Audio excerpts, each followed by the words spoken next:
15 ಟ್ರಸ್ಟಿಗಳ ಪೈಕಿ 13 ಜನರಿಂದ ನಿರ್ಧಾರವಾಗಿದೆ. ಸ್ವಾಮೀಜಿಗಳಿಗೆ ಒಂದು ನಿರ್ಣಯಕ್ಕೆ ಬರುವಂತೆ ಗಡುವನ್ನ ಕೊಟ್ಟಿದ್ದೇವೆ. ಪಂಚಮಸಾಲಿ ಮಠದಿಂದ ವಚನಾನಂದ ಶ್ರೀಗಳನ್ನ ಔಟ್ ಮಾಡೋದಕ್ಕೆ ನಿರ್ಧರಿಸಲಾಗಿದೆ. ಟ್ರಸ್ಟಿಗಳು ನಡೆಸಿದಂತಹ ಸಭೆಯಲ್ಲಿ ಈ ರೀತಿಯ ಒಂದು ನಿರ್ಧಾರವನ್ನು ತೆಗೆದುಕೊಳ್ಳಲಾಗಿದೆ. ದಾವಣಗೆರೆ ಜಿಲ್ಲೆಯ ಹರಿಹರದ ಪಂಚಮಸಾಲಿ ಮಠ ಇದು. 15 ಟ್ರಸ್ಟಿಗಳ ಪೈಕಿ 13 ಜನರಿಂದ ಈ ರೀತಿಯ ಒಂದು ನಿರ್ಧಾರವನ್ನು ತೆಗೆದುಕೊಳ್ಳಲಾಗಿದೆ. ಸ್ವಾಮೀಜಿಗಳೇ ಒಂದು ನಿರ್ಣಯಕ್ಕೆ ಬರಬೇಕು ಅಂಥೇಳಿ ಗಡುವನ್ನು ಕೂಡ ಟ್ರಸ್ಟಿಗಳು ಕೊಟ್ಟಿದ್ದಾರೆ.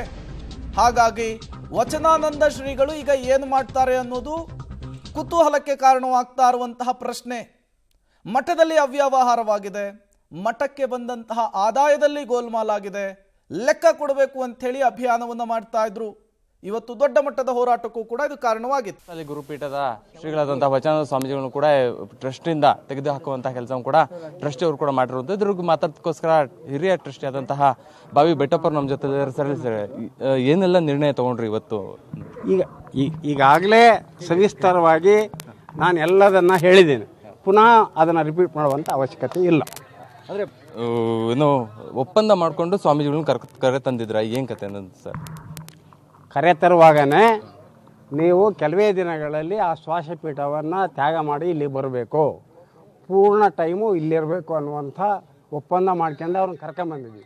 ಆದರೆ ಇವತ್ತು ನಾಳೆ ನಾಡ್ದ 1 ತಿಂಗಳು 2 ತಿಂಗಳು ವರ್ಷ ಅಂತೇಳಿ 8 ವರ್ಷ ದೆಬ್ಬಿದ್ರು. ಕೊನೆಗೂ ಕೂಡ 10ನೇ ತಾರೀಕು ನಾವು ಮೀಟಿಂಗ್ ಮಾಡಿದಾಗ 24ರೊಳಗೆ ನಿಮ್ಮ ತೀರ್ಮಾನ ಹೇಳ್ಬೇಕಂತೇಳಿ ಗಡುವು ಕೊಟ್ಟಿದ್ವಿ. ಆದರೆ ಅವ್ರು ಇಲ್ಲಿ ತನಕ ಕೂಡ ಅವ್ರು ಯಾವ ಅಭಿಪ್ರಾಯ ನಮಗೆ ಹೇಳಿಲ್ಲ. ಆದ್ದರಿಂದ ಇವತ್ತಿನ ಸಭೆಯಲ್ಲಿ ಅವರನ್ನು ಉಚ್ಚಾಟನೆ ಮಾಡುವ ತೀರ್ಮಾನ ತೆಗೆದುಕೊಂಡಿದ್ವಿ. ಅಲ್ಲ ಸರ್, ಇವತ್ತು ಸಭೆಯಲ್ಲಿ ಎಷ್ಟು ನಿರ್ಣಯಗಳನ್ನ ಅಂದರೆ ತೆಗೆದುಹಾಕೋದಕ್ಕೆ ಕಾರಣಗಳೇನೋ 12 ಕಾರಣಗಳೇನೋ ಇಟ್ಟಿದ್ರಂತೆ, ಯಾವ್ಯಾವ ಅನ್ನುವಂಥದ್ದು ಸರ್? ಅದರಲ್ಲಿ ಸವಿಸ್ತರವಾಗಿ ಬರೆದಿದ್ದೀವಿ. ಅದು ಮತ್ತೆ ಬಾಯಲ್ಲಿ ಹೇಳಿದರೆ ಹಿಂದೆ ಮುಂದೆ ಆಗ್ಬೋದು. ಅದಕ್ಕೆ ನಿಮಗೆ ಬೇಕಾದ್ರೆ ಕಾಪಿಯನ್ನು ತಗೊಳ್ರಿ. ಮಠದ ಭಕ್ತರು ಒಂದು ಆರೋಪ ಮಾಡ್ತಾ ಇದ್ದಾರೆ, ಈ ಸ್ವಾಮೀಜಿಗಳು ಅದರಲ್ಲೂ ಆಡಳಿತಾಧಿಕಾರಿಗಳು ಲೆಕ್ಕ ಕೇಳಿದಕ್ಕೆ ಟ್ರಸ್ಟಿಗಳು ಈ ರೀತಿಯಾಗಿ ಆ ಸ್ವಾಮೀಜಿಗಳನ್ನ ತೆಗೆದುಹಾಕುವಂತ ಕೆಲಸ ಮಾಡ್ತಾ ಇದೆ. ಯಾರು ಬೇಕಾದ್ರೆ ಯಾವಾಗ ಬೇಕಾದ್ರೂ ಬಂದು ನೋಡ್ಬೋದು, ನೋಟಿಸ್ ಬಿಡಿ ಹೆಚ್ಚು. ಇದರ ಮೂಲ ಹೇಳ್ತೀನಿ ನಾನು. ಇದು ಬೆಳವಣಿಗೆ ಆಗಬೇಕಾದ್ರೆ ಕಾರಣ ಸ್ವಾಮೀಜಿಯವರು ನನ್ನನ್ನು ಸೋಲ್ ಟ್ರಸ್ಟಿ ಮಾಡಿರಿ ಅಂತ ಹೇಳಿದರು. ಸೋಲ್ ಟ್ರಸ್ಟಿ ಅವರೊಬ್ಬರೇ, ಬೇರೆ ಯಾರೂ ಬೇಡ. ಇದು ಆವಾಗಿನಿಂದ ಉಲ್ಬಣ ಆಯಿತು. ಟ್ರಸ್ಟು ಒಪ್ಪಲಿಲ್ಲ. ಆದ ಕಾರಣ ಸೋಲ್ ಟ್ರಸ್ಟಿ ನಾವು ಮಾಡಲಿಲ್ಲ. ಇದರ ಮುಂದಿನ ಭಾಗ ಇದು ಆಗಿದೆ ಸರ್. ಪ್ರಮುಖವಾಗಿ ಇವತ್ತು ಎಷ್ಟು ಜನ ಕೋರಮ್ ಇತ್ತು ಸರ್ ಟ್ರಸ್ಟಿ ಅವ್ರದ್ದು? ಎಷ್ಟು ಜನ ಸ್ವಾಮೀಜಿಯವ್ರನ್ನ ತೆಗೆದುಹಾಕೋದಕ್ಕೆ ಒಪ್ಪಿಗೆ? ಎಷ್ಟು ಜನ ಪ್ರಶ್ನೆನೇ ಇಲ್ಲ. ಫುಲ್ ಕೋರಮು, ಸರ್ವಾನುಮತ. Out of 15 trustee 2 absent. 13 ಜನ ಪೈಕಿ ಒಬ್ಬರು ಫೋನ್ ಮುಖಾಂತರ ನಾವು ತೆಗೆದುಕೊಳ್ತಕ್ಕಂಥ ನಿರ್ಧಾರಕ್ಕೆ ಬದ್ಧರಾಗಿದ್ದೇವೆ. ಎಲ್ಲರೂ ಸೇರಿಬಿಟ್ಟು ಸರ್ವಾನುಮತ ತೀರ್ಮಾನ ತಗೊಂಡಿದ್ವಿ. ಅಲ್ಲ, ಕೆಲವೊಬ್ಬರು ಟ್ರಸ್ಟಿ ಅವರು ಬಾಬಣ್ಣ ಆಗಿರ್ಬೋದು, ಎಲ್ಲರೂ ಕೂಡ ಇದು ನಾವು ವಿರೋಧ ಮಾಡ್ತೀವಿ ಅಂತ ಹೇಳ್ತಾ ಇದ್ದಾರೆ. ಅವರು ಅಟೆಂಡ್ ಆಗಲಿಲ್ಲ.